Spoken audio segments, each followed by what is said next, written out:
Muy buenos días. Hoy 4 de febrero del 2021 les saludamos cariñosamente desde la Asociación Gente para Servir y les invitamos para que continúen con esta intención del corazón de buscar al Señor cada mañana, de ir a su palabra, de escuchar, de meditar en su palabra. Para continuar con la guía de la Biblia en un año, hoy les invitamos a leer Lucas 24, del 13 al 53, Génesis 44 y Salmos 35. Salmos 35, Génesis 44 y Lucas 24, del 13 al 53.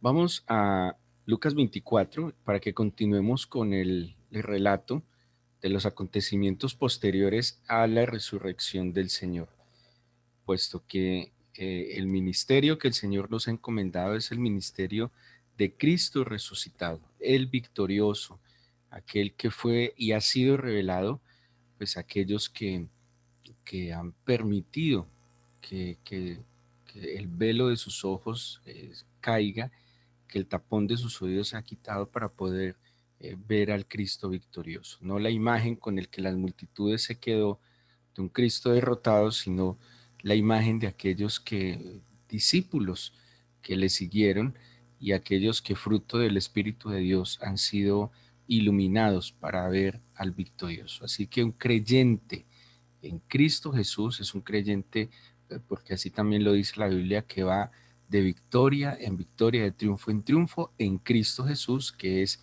el más que vencedor. El versículo 13 al 35 nos va a narrar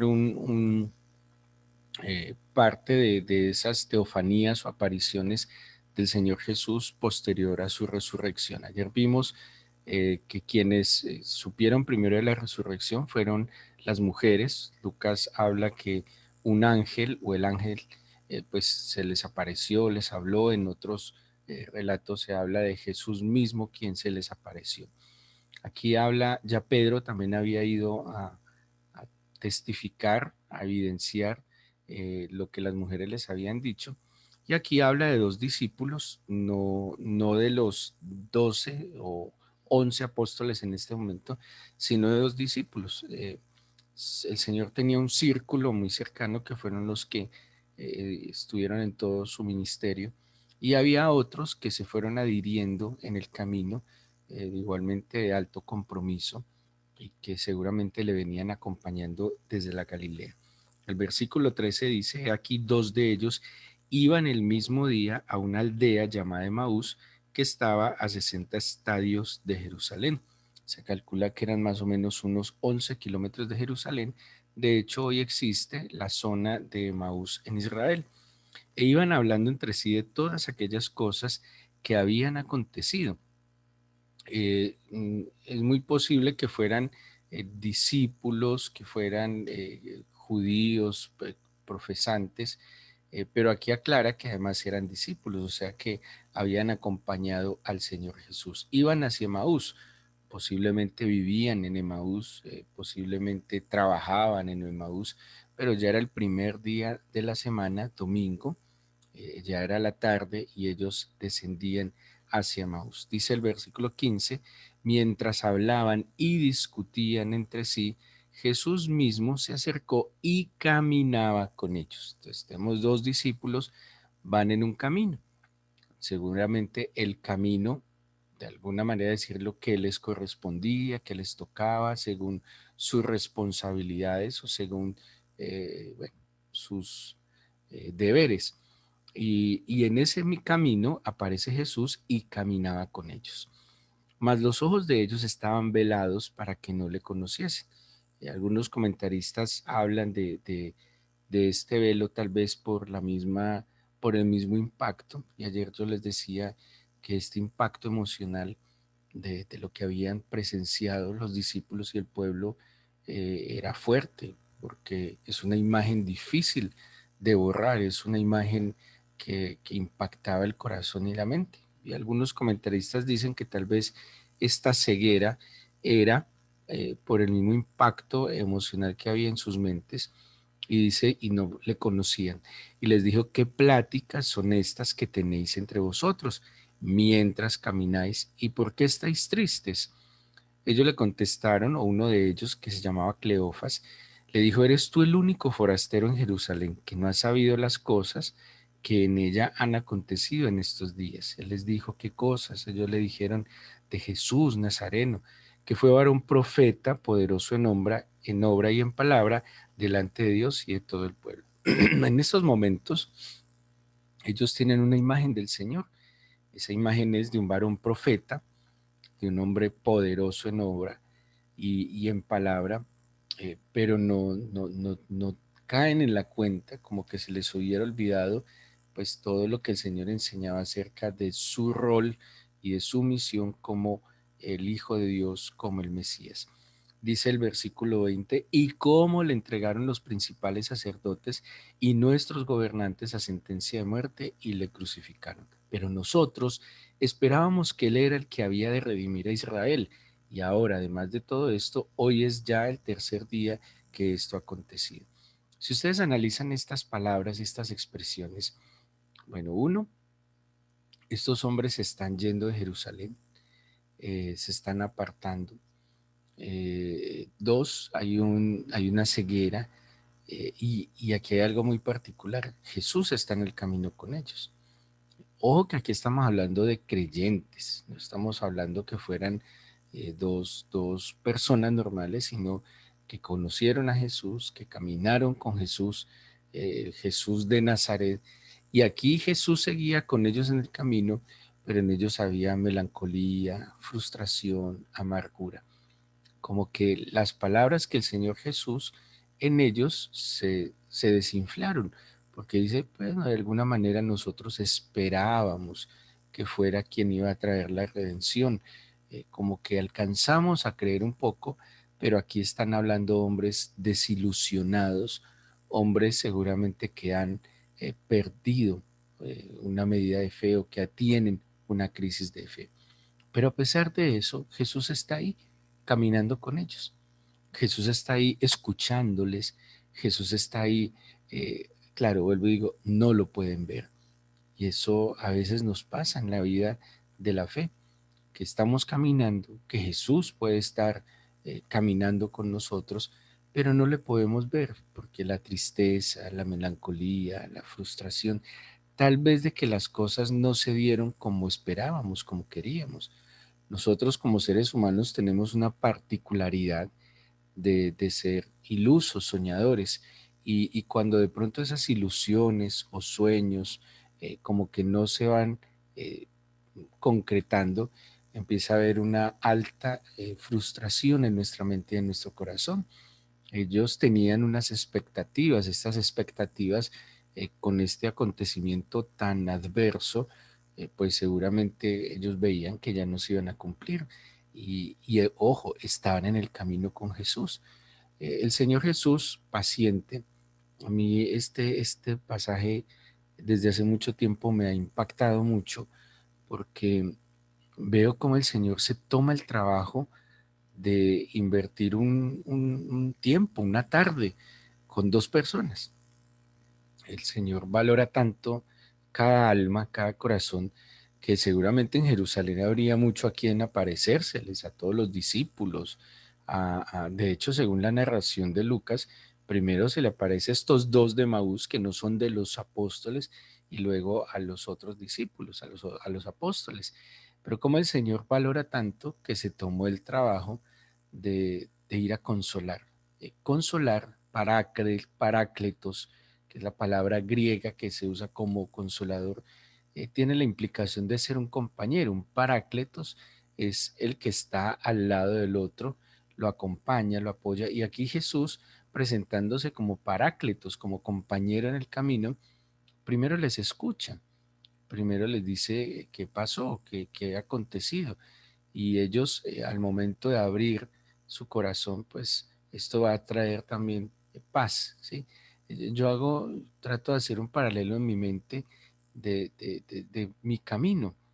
y seguramente a veces hay frustración porque las cosas no salen como ni cuando queríamos, o simplemente ni se dan, pero yo cuento con el Señor Jesús, yo cuento para decirle a Él, y miren que en Jesús, en el Señor no hay ningún tipo de juicio, no hay ningún tipo de crítica. Claro, más adelante les va a exhortar, les va como a mover un poco la cabeza del corazón, pero no es en condenación, es en exhortar, es motivar, es en hacerles caer en la cuenta de su error para que despierten.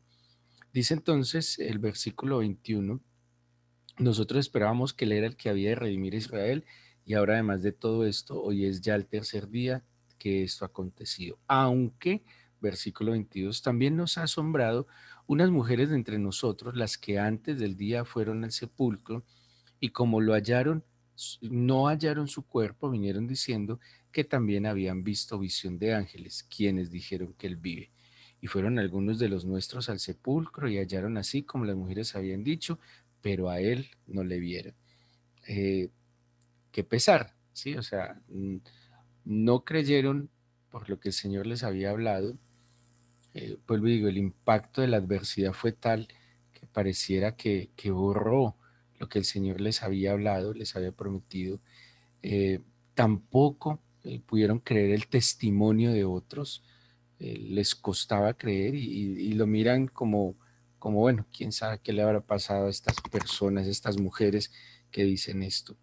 El versículo 24 dice, perdón, 25, entonces Él les dijo: oh insensatos y tardos de corazón para creer todo lo que los profetas han dicho. Y aquí les está diciendo, eh, como lentos en el corazón, es como duros en el corazón, como falta de sensatez. ¿Por qué?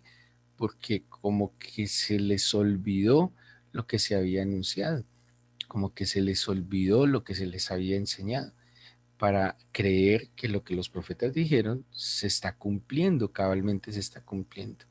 Versículo 26, no era necesario que el Cristo padeciera estas cosas y que entrara en su gloria. Y comenzando desde Moisés y siguiendo por todos los profetas, les declaraba en todas las escrituras lo que de él decían. Ojo con esto. Cuando dice desde Moisés, se está refiriendo a la Torá o al Pentateuco: Génesis, Éxodo, Levítico, Números y Deuteronomio. Cuando se dice en la Biblia Moisés, se refiere a todos los escritos que se le atribuyen a Moisés como autor. Entonces, primero, todo el Pentateuco. Les hizo un recorrido por todo el Pentateuco. Y luego dice, y los profetas, o sea, para los judíos en el canon hebreo, los profetas son llamados Neviín. Los Neviín empiezan desde el libro de Josué, ¿sí? Entonces está Josué, los Reyes, Samuel, todos estos libros están dentro de los profetas, o sea que podríamos decir que la gran mayoría del Antiguo Testamento se los declaró. Esto es muy importante porque pues algunas corrientes evangélicas demeritan, descartan, menosprecian el Antiguo Testamento, y asumen que el Antiguo Testamento es pasado, es ley, que no tiene nada que ver. Si el Señor Jesús le dio valor al Antiguo Testamento, cuando dice en Juan 5:39, escudriñar las escrituras, se está refiriendo al Antiguo Testamento, y aquí para dar testimonio a los discípulos está partiendo el Antiguo Testamento. El que no conoce el Antiguo Testamento en detalle, el que no ha estudiado a profundidad el Antiguo Testamento, es muy difícil que pueda ver allí y entender el plan de Dios y el cumplimiento en el Señor Jesús. Por eso Él les declaró el Antiguo Testamento. Es muy lindo, y yo asemejo mucho lo que es el camino del Señor. Cuando yo invito o permito que Jesús camine conmigo, Él me quiere instruir, ¿sí? Y yo pienso que un primer paso que se da en conocer al Señor es caminar con Él y dejarme instruir. Eso es lo que Él hizo, instrucciones, ¿sí? Torah es instrucción, Torah no es ley, Torah es instrucción. Y Él lo que empieza a mostrarles, instruirles, es todo lo que se decía de Él en el Antiguo Testamento y cómo se iba cumpliendo. Llegaron a la aldea, ojo, Hasta aquí todavía ellos seguían seguramente que podría generar asombro por el conocimiento escritural, seguramente podían decir, pues, tener claridad en algunas cosas, posiblemente estaban más inquietos, pero no había pasado nada más allá, todavía tendrían esa sensación de, de tristeza, de que se había perdido la esperanza. En el versículo 28 llegan a la aldea donde iban, o sea que llegaron a Emaús, y él hizo como que iba más lejos, mas ellos le obligaron a quedarse, diciendo, quédate con nosotros, porque se hace tarde y el día ya ha declinado. Entró pues a quedarse con ellos. A mí ese versículo 29 me parece clave en este proceso de restauración y de redireccionarse en el camino. Nosotros cuando pensamos en GPS como un nombre para una iglesia, nosotros tuvimos un sentir de que el Señor es nuestro GPS, que el Señor es quien nos guía en el camino a través de su espíritu, a través de su instrucción. Y aunque es un nombre un poco extraño para una iglesia, en la aplicación nos pareció muy adecuado porque estamos en un camino, como estos hombres de Maús estaban en un camino. Seguramente, y aquí lo vamos a ver, no en el camino que debían estar. Ellos estaban yendo de alguna manera a un camino hacia el pasado, hacia lo que ellos eran. Estaban de alguna manera volviéndole la espalda al Señor, a sus promesas, a sus instrucciones, y el Señor tan hermoso va y se encuentra con ellos en ese camino. O sea, él entendió que se estaban desviando, que se estaban apartando, estaban yendo totalmente al lado opuesto de Jerusalén, donde iba a llegar el Espíritu Santo. Yo creo que estos dos hacen parte de los 120 y el Señor se dio cuenta que se estaban alejando y fue y los buscó para que estuvieran presentes en el día de Pentecostés, porque ese no era el camino, se estaban desviando del camino. Y el Señor tan paciente como volvió, les recordó, les enseñó, les instruyó. Yo por eso tengo una convicción. Yo pienso que la Biblia nunca se estudia de manera puntual y estática en el tiempo. La Biblia se estudia siempre. Estamos llamados a renovar el estudio de la Biblia. Si yo el año pasado leí la Biblia, este año la debo leer. Si el año pasado estudié la Biblia, este año la debo estudiar. Porque la Biblia es revelación del Señor, es una revelación dinámica, progresiva. Y cada vez que yo veo la escritura, siempre encontraré algo nuevo. Ustedes no se imaginan cuántas veces yo he leído este texto, cuántas veces lo he estudiado y lo he enseñado, y cada vez hay una instrucción nueva del Señor, incluso en estos mismos versículos. Pero aquí el secreto fue no solo que Él caminó con ellos, sino que hizo todo. Dice, por eso dice hasta la Biblia, Él hizo, como en nuestras palabras castellanas y nuestro argor colombiano diríamos, Él amagó como de seguir derecho, como una estrategia. Y ellos, el judío por su fe, por sus convicciones, es altamente hospitalario. Para el judío es muy importante hospedar, cuidar, alimentar al extranjero, al, bueno, al necesitado. Y ellos vieron que el camino ya se estaba poniendo oscuro y le dijeron, no, venga, quédese con nosotros, es tarde, y dice que lo obligaron. Y ahí está algo muy importante. Ya no solo permitieron que Jesús estuviera caminando con ellos, sino que estuviera con ellos, que entrara a la intimidad con ellos, que estuviera en su casa. Muy similar a lo que, a la invitación que se hace en Apocalipsis 3:20. Entra, si dice, si alguno oye mi voz, entraré a él, cenaré con él y él conmigo. Es decir, venga, venga a mi casa, venga a mi vida, venga, comparta conmigo. Y dice el versículo 30, y aconteció que estando sentado con ellos a la mesa, tomó el pan y lo bendijo y lo partió. Ojo, tomó el pan, primera acción, lo bendijo, segunda acción, lo partió, segunda acción, y les dio, cuarta acción. Versículo 31, entonces les fueron abiertos los ojos y le reconocieron, mas él se desapareció de su vista. Ahora, ¿cuándo? Cuando ellos vieron que era el Señor Jesús. Cuando ellos vieron a Jesús resucitado, cuando se sentaron a tener comunión con Él, cuando partieron el pan, cuando vieron cómo el Señor tomó el pan, lo bendijo, lo partió y les dio. El Señor tomó un papel de padre de la casa. El padre de la casa se sentaba y hacía este acto de bendición. Este acto se lo vieron hacer muchas veces, no solo en la Santa Cena, y no sabemos, seguramente ellos ni estuvieron en la última cena, pero celebraron Pascuas con Jesús, pero vieron los milagros cuando Jesús multiplicó los panes y los peces y hacía este acto, tomar el pan, bendecir el pan, partir el pan y repartir el pan. Y aquí fueron abiertos sus ojos y pudieron entender. Miren todo el trabajo que hizo el Señor Jesús para encaminarlos, porque dice el versículo 32, se decían uno al otro, no ardía nuestro corazón en nosotros mientras nos hablaba en el camino. Y ojo, ¿de qué les estaba hablando en el camino? De Moisés, o sea, de él como Cristo, anunciado en Moisés y los profetas. Y cuando nos abría las escrituras, y levantándose en la misma hora, volvieron a Jerusalén y hallaron a los 11 reunidos y a los que estaban con ellos, que decían, ha resucitado el Señor verdaderamente y ha aparecido a Simón. Entonces ellos contaban las cosas que les habían acontecido en el camino y cómo le habían reconocido al partir el pan. Es muy posible que alguno de nosotros hoy esté desviándose del camino. Estos hombres pudieron volver al camino hacia Jerusalén. Ahí estaba el cumplimiento del propósito. Ahí iba a llegar el Espíritu Santo. Debían estar en Jerusalén. Era el lugar donde debían estar, en ese aposento alto.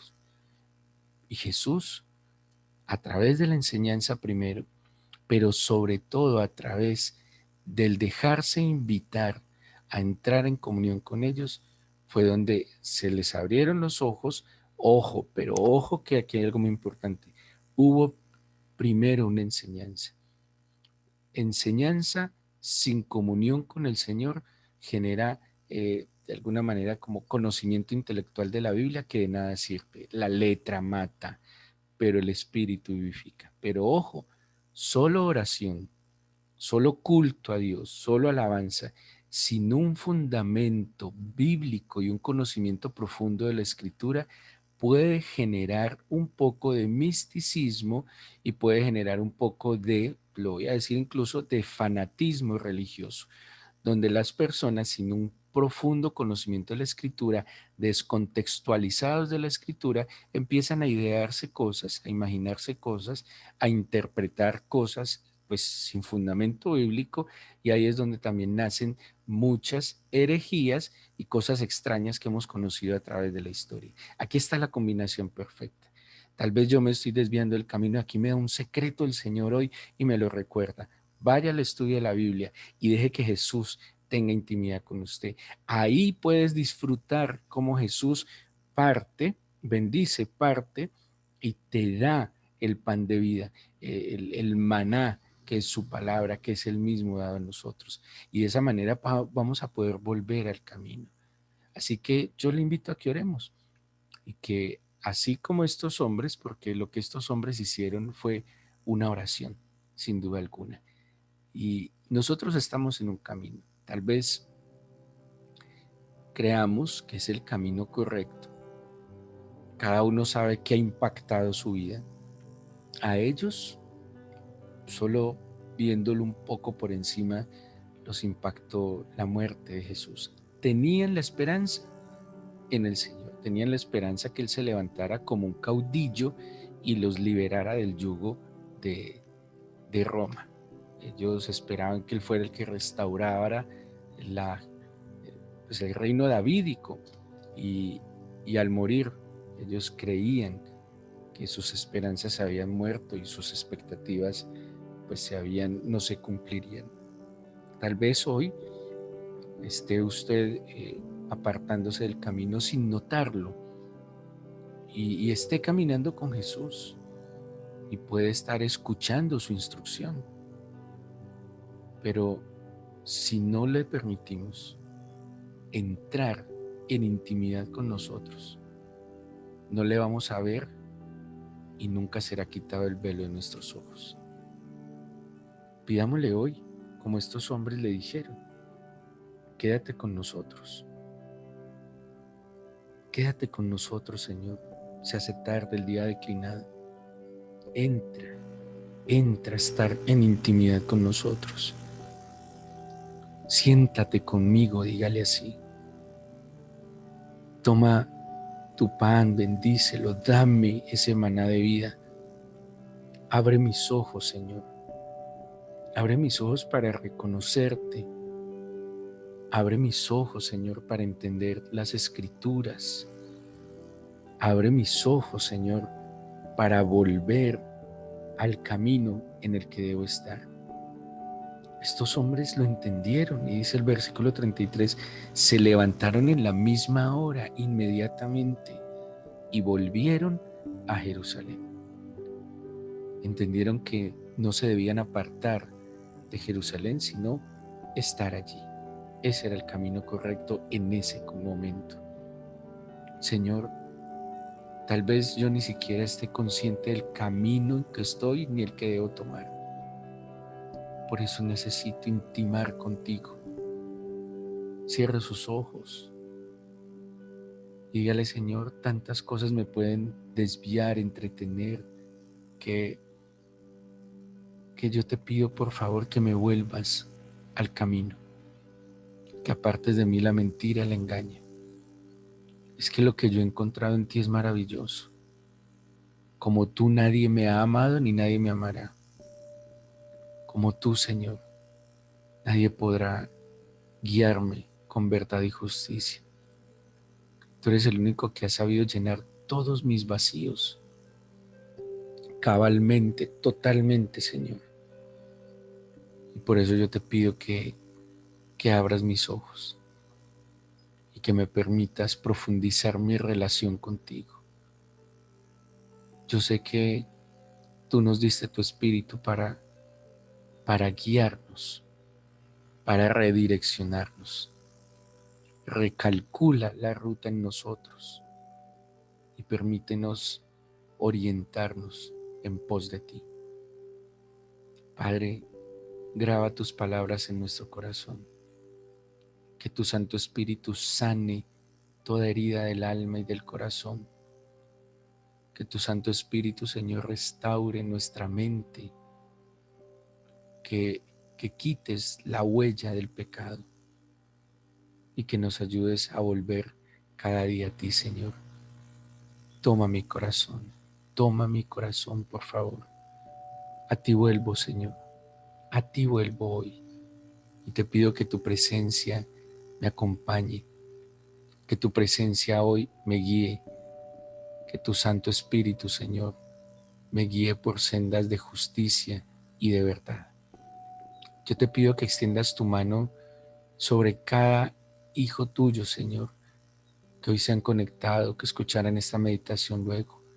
Acompáñales, Dios, bendíceles, apártalos de todo mal, peligro, y permíteles verte en su camino, entender, Señor, el plan, la bendición que tienes para ellos. Gracias por tu palabra, gracias por escucharnos, gracias por bendecir este día, en el nombre de Jesús.